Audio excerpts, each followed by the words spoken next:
Assalamualaikum warahmatullahi wabarakatuh. Halo sahabat EduCentra, kembali lagi di podcast kita hari ini. Kita akan mengobrol tentang dunia PAUD, khususnya tentang scaffolding BCCT dalam memfasilitasi regulasi diri anak usia dini. Topik ini menarik sekali karena seringkali kita melihat anak usia dini sulit menunggu giliran, mudah marah, belum fokus, atau belum mampu menyelesaikan kegiatan. Nah, ternyata semua itu berkaitan dengan regulasi diri, dan guru punya peran penting untuk membantu anak mengembangkannya.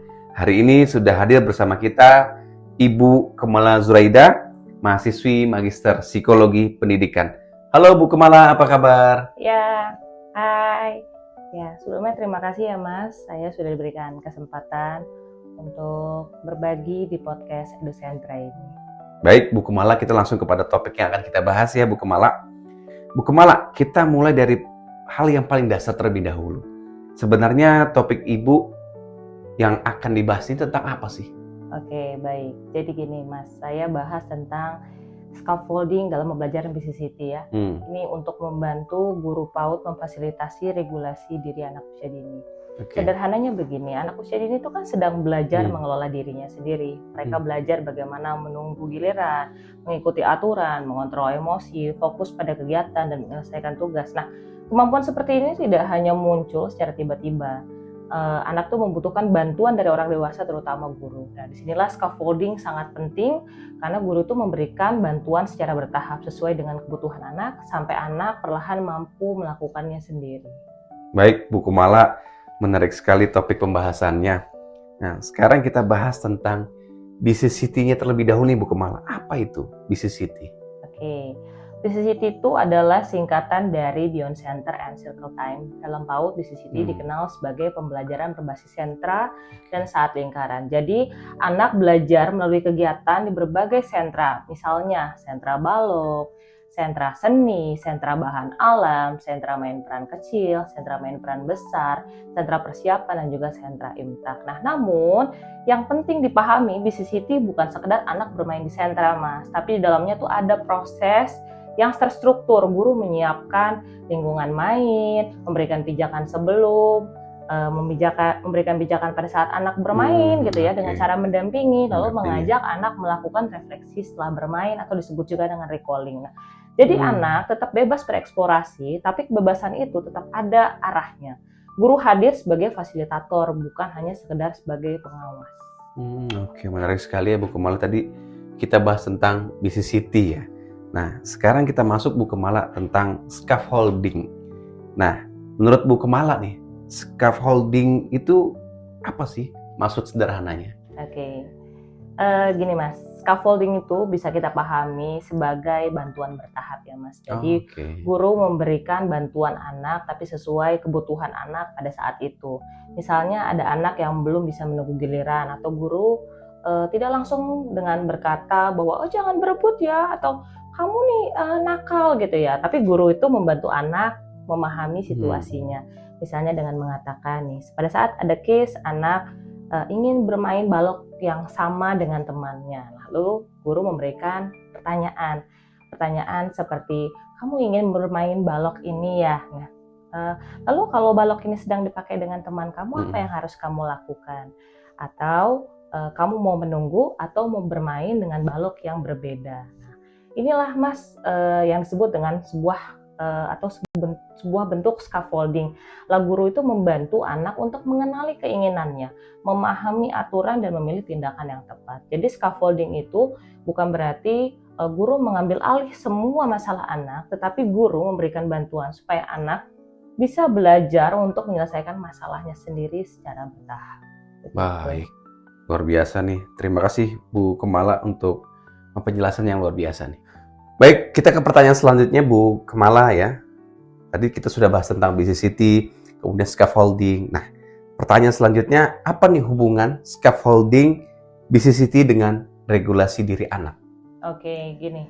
Hubungannya itu sangat erat ya Mas. Jadi regulasi diri itu adalah kemampuan anak untuk mengelola emosi, perilaku, perhatian, dan juga pikirannya. Nah, dalam BCCT itu anak belajar semua dalam kegiatan bermain yang terstruktur. Jadi misalnya pada tahap planning, anak diajak memilih kegiatan dan membuat rencana.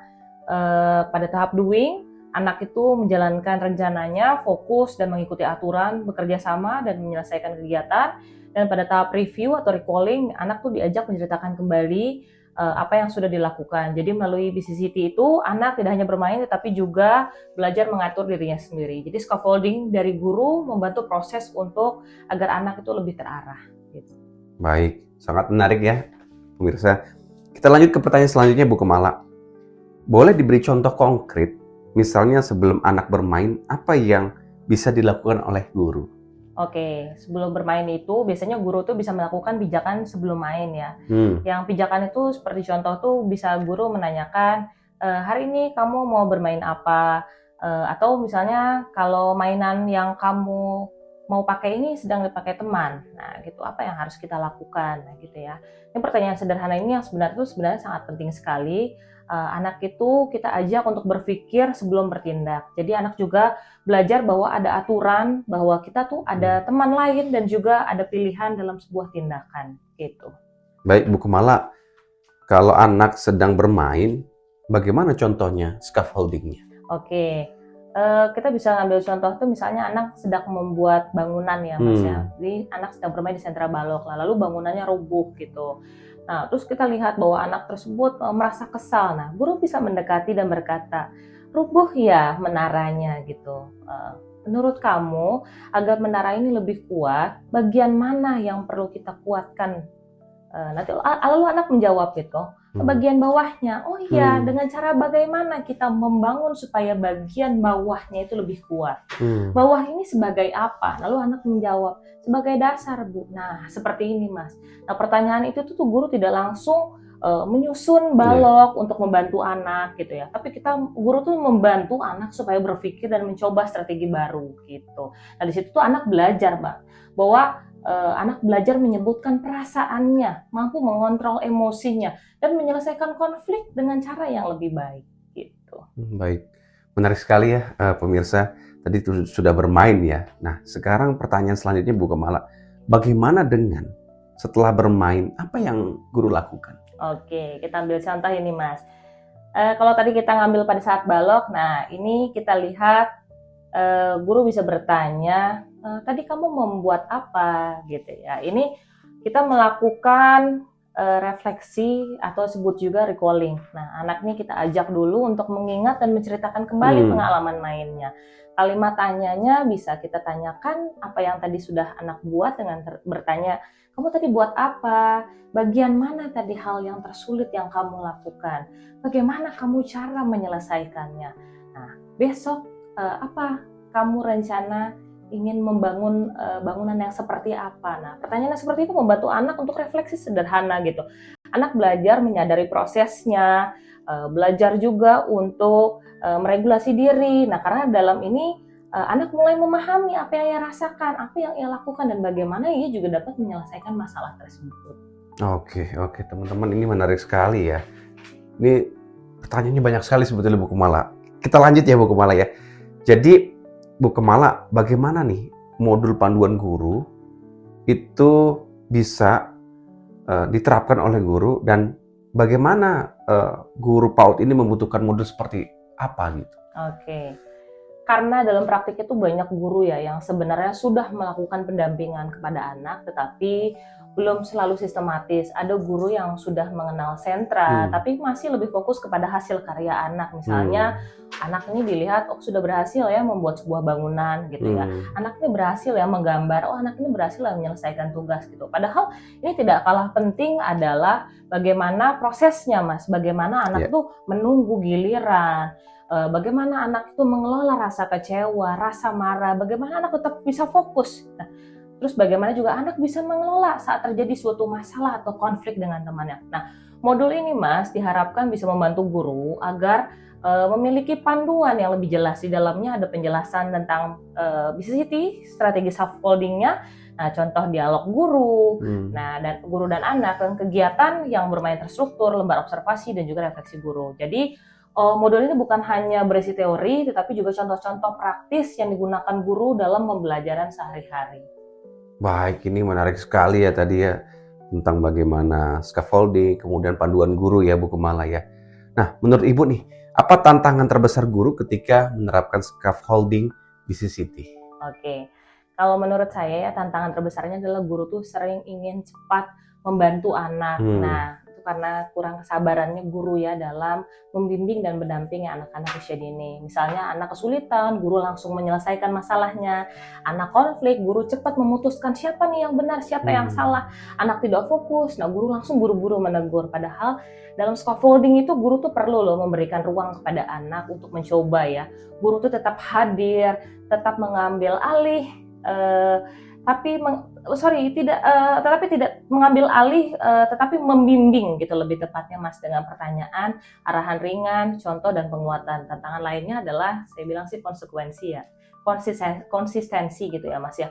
Yaitu ya scaffolding itu tidak bisa hanya dilakukan sesekali. Nah ini harus kebiasaan dalam interaksi guru dengan anak, mulai dari sebelum main, saat main, dan setelah main. Dan ini tuh harus saya bilang konsisten menjadi sebuah rutinitas yang dibangun di kesehariannya dari mulai anak ini datang di pagi hari sampai dengan pulangnya. Jadi menarik ya kata kuncinya konsistensi, istiqomah, ada kerja sama guru, sekolah, dan orang tua di rumah ya Bu Kemala ya. Itu aturan di sekolah juga harus sama ya dengan aturan di rumah ya Mas. Ya baik Bu Kemala, apakah pendekatan ini hanya bisa diterapkan di sekolah yang sudah memakai BCCT atau bagaimana?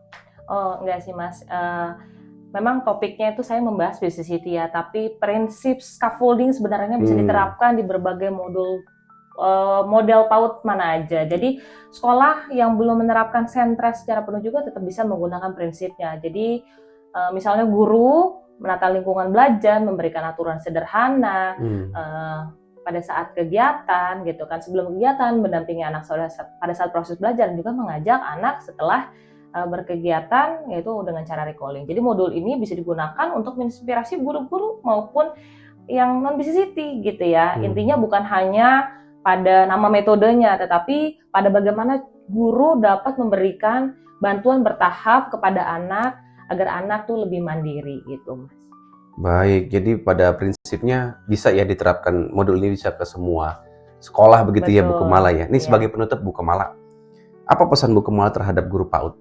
Oke, pesan saya gini ya, Mas, guru PAUD itu kan memiliki peranan yang besar ya Mas, terhadap membentuknya regulasi anak usia dini. Nah, hal-hal kecil yang dapat dilakukan guru setiap harinya sebenarnya sangat sekali bermakna buat anak-anak. Misalnya mendengarkan anak, membantu anak, menyebutkan perasaan, memberikan pilihan, mengingatkan aturan tuh dengan lembut dan kasih sayang, memberikan kesempatan anak untuk lebih banyak mencoba gitu, dan mengajak anak-anak merefleksikan kembali pengalamannya. Jadi scaffolding itu tidak harus rumit gitu ya. Yang penting guru hadir dengan sadar, dengan sabar, dengan responsif, dengan cinta, dengan kasih sayang. Anak usia dini tidak hanya membutuhkan instruksi, tetapi juga membutuhkan bimbingan yang membuat mereka merasa aman, nyaman, dipahami, dan perlahan anak tersebut mampu mandiri dengan bantuan kita sebagai guru mereka.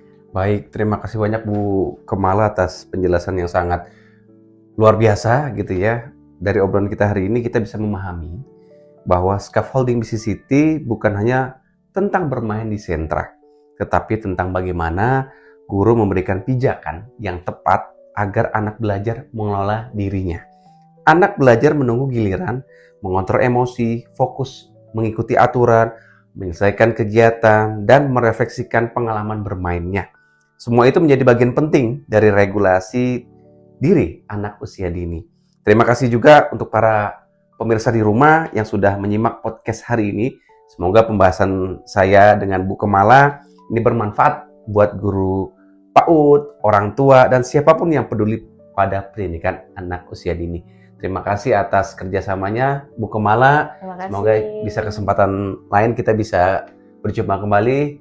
Terima kasih. Assalamualaikum warahmatullahi wabarakatuh.